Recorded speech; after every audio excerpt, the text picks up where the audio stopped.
అయినాడు వాళ్ళ నియతగా మేము వెళ్ళిపోతున్నాం అని 17,000 కోట్ల రూపాయలు నీ చేతిలో పెట్టిపోతే రాష్ట్ర ముఖ్యమంత్రి వారు రేవంత్ రెడ్డి గారు వచ్చి ఆ సీటు మీద కూర్చుంటే ఖజానాలో కూర్చుంటే ఆ కుండలలో ఏమీ లేదు, బోకేలే ఉన్నది తప్ప ఏమీ లేదు.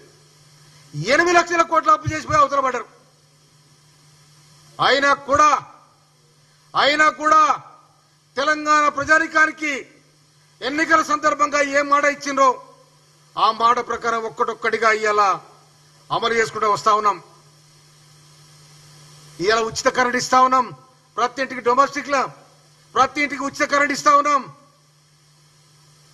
ఇవాళ ప్రతి నియోజకవర్గానికి 3,500 ఇండ్లు ఇస్తా ఉన్న ఇందిరమ్మ ఇండ్లు. ఒక్క ఇంటికి 5 లక్షలు. మీరు కట్టించింది ఏంటిది? ఏమన్నా మీకు సిగ్గు శరము ఏమైనా ఉంటే నా నియోజకవర్గంలో తుంగతుర్తి నియోజకవర్గంలో మీరు కట్టించిన ఇండ్లు కుప్పగూలిపోయి ఆగమాగమైన చూడిపోరు. మీరు కట్టించింది ఏంటిది? మీ ప్రేట్ ఏంటిది? బొందలగడ శ్మశాన వాటికలు వైకుంఠ ధామాలు. మీరు వచ్చినాకనే తెలంగాణ వచ్చినట్టు, మీరు వచ్చినాకనే తెలంగాణ భాష నేర్చినట్టు, మీరు వచ్చినాకనే పుట్టుకలు జరుగుతున్నట్టు, మీరు వచ్చినాకనే సాగు జరుగుతున్నట్టు, మీరు గట్టిపోతే ఎవడు బతకనట్టు. కనుక మీరు పగటి కలడుగా అన్నారు. 2023 కూడా మేమే రాజ్యం వస్తాం, దోసుకుంటానికి సిద్ధంగా ఉన్నాం అనుకున్నారు మీరు. కానీ తెలంగాణ ప్రజానికం నైజామునే ఫైజాం కూడా మీకు తరిమిన తెలంగాణ నువ్వెంత నీ పీకుడెంత అనుకున్నారు ప్రజానికం. అందుకోసమనే ఓటు రూపంలో తూటాను మేలిస్తే సక్కబోయి ఇంట్లో కూర్చున్నారు. తెలంగాణ ప్రజానికానికి ఎలాంటి పరిచయం లేదు. వాళ్ళు చల్లగున్నారు. ఇప్పుడు మంచి రాజ్యం వచ్చింది, డెమోక్రసీ వచ్చింది. ఈ డెమోక్రసీలో మేము మాట్లాడే హక్కు దొరికింది, మాకు నాయకుడి దగ్గర పోయే స్వేచ్ఛ దొరికింది అంటున్నారు. కానీ మీ దగ్గర మీరున్నప్పుడు ఎవరి దగ్గర రానిచ్చారు? మీరు ఎవరి దగ్గర రానిచ్చారు? గుంపులుగా ఏర్పడి, గుండాలుగా ఏర్పడి మొత్తం సర్వనాశనం చేశారు. అందుకోసమనే కాంగ్రెస్ ప్రభుత్వాన్ని, ఇందిరమ్మ రాజ్యాన్ని తీసుకురావాలని ప్రజలు సంకల్పించారు. నవంబర్ 30 తారీఖు నాడు గుర్తులు గుంచితే డిసెంబర్ 3 తారీఖు నాడు పరారైపోయారు. అందుకోసమనే రేవంత్ రెడ్డి గారి మీద కేటీఆర్, నేను చెప్తున్నా నీకు, నేను ఇంకా ప్రజలు నాయకునే గుర్తిస్తలే. నిన్ను నాయకునే గుర్తిస్తారు ప్రజలు. ఇంకా మీ నాన్నను కేసీఆర్ గుర్తించారు. నువ్వు ఒక మాట, నీ తోడబుట్టే చెల్లెళ్ళు లిక్కర్ దందా పెట్టి పాపం ఈడ సరిపోదన్నాడు, పోయి ఢిల్లీలో వ్యాపారం చేసేలే నీకు దండం పెడతానే పోతిరి. పోయి ఆ పిల్లపోయి ఎక్కడ ఆ లిక్కర్ దందరా ఇరికితే ఎక్కడ పోయింది? ఆ తిహార్ జైల్లో ఉంటే కూడా అదొక పెద్ద గ్రేట్ అనుకుంటారు వీళ్ళు. తిహార్ జైల్లో ఎవరుంటారు? మళ్ళీ ఎంక్వైరీ అయితే మళ్ళీ పోయి మీరుండేది కానీ. అందుకోసమనే లిక్కర్ దందలో ఉన్నారు, భూమాఫియాలో ఉన్నారు. నిజంగా ఐటీ కంపెనీలలో నీకు ఎక్కడెక్కడ షేర్ ఉందో చెప్పు కేటీఆర్. నీకు నీతి నిజాయితీ ఉంటే, తెలంగాణ కోసం మాట్లాడే నైతిక హక్కుంటే ఎక్కడెక్కడదో చెప్పండి.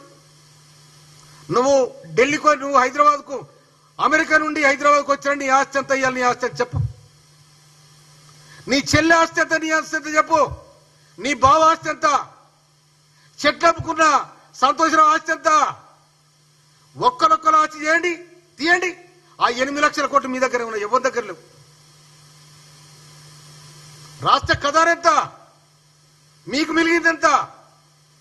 అందుకోసం నిలబడిన తెలంగాణ ప్రజానికాన్ని దోచుకొని 8 లక్షల కోట్ల రూపాయల అప్పు చేసిపోతే ఆ అప్పుకు వడ్డీ కట్టుకుంటా, ప్రజలకు ఇచ్చిన మాట నిలబెట్టుకుంటా, ఇలా రాష్ట్ర సర్కార్ రేవంత్ రెడ్డి గారి ప్రభుత్వం నిటారుగా నిలబడి ప్రజాస్వామ్యాన్ని నిలబెడుతూ, రాష్ట్ర అభివృద్ధిని ముందు వరుసలో నిలబెడుతూ ఈ విధమైన సంక్షేమ విధానాన్ని కాంగ్రెస్ పార్టీ ఇందిరమ్మ రాజ్యంలో రాష్ట్ర ముఖ్యమంత్రి గౌరవనీయులు రేవంత్ రెడ్డి గారిని నడుపుతారు. వారి మంత్రివర్గం ఇవాళ నీ పార్టీ గిద్దత పార్టీ గోల్కేంత పార్టీ. ఇది 140 సంవత్సరాల చరిత్ర కలిగిన పార్టీ. అన్నదమ్ములు అక్క చెల్లెళ్ళు అందరూ కలిసి మెలిసి ఉండే పార్టీ. నీళ్ళలా రాయిస్తే అలలు వస్తాయి, అలలు కూడా మళ్ళీ బాయిలే ఉంటాయి, ఎక్కడ ఎగిరిపడాయి. కానీ మీ పంచాయతీలు ఎక్కడి, మీ చెల్లెని బయటికి పంపిరు చెప్పు నాకు. ఆ పిల్ల ఏం నేరం చేసిందని పంపిరు? ఇవాళ జాగృతి అని పేరు పెట్టుకొని నిన్న దాకా వాళ్ళు అయ్యే ఫోటో వేసుకుంటే ఇవాళ కేసీఆర్ ఫోటో కూడా లేకుండా ప్రచారం చేస్తుంది. ఆ జాగృతి దాని మీద కేసీఆర్ ఫోటో వేయలే. నీకు రాజకీయాల కోసం, మీ పదవుల కోసం తండ్రిని వదులుకుంటారు, చెల్లిని వదులుకుంటారు, సంసారాన్ని వదులుకుంటారు. ఇలా కవిత కూడా వాళ్ళ కొడుకును బీసీలో కానీ కవిత కూడా కొడుకుతో జడబడిచింది. తన విచిత్రం అనిపించింది. ఇది ఎక్కడి కథలు నాయన అని. అందుకోసమనే మీ కుటుంబం ఎప్పుడైతే తెలంగాణ ప్రజలకు ద్రోహం చేసిందో ఆనాడే మిమ్మల్ని గంటి వేయబడ్డది.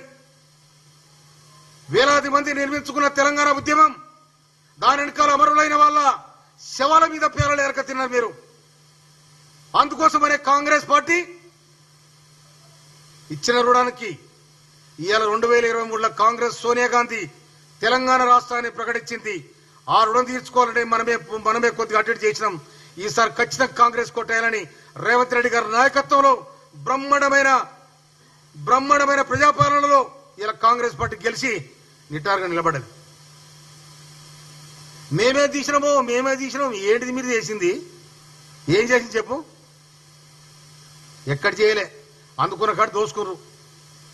ఇప్పుడు ఈ ప్రజలకు అల్లకూలం అవుతున్నారు. ఎవరు సంతోషం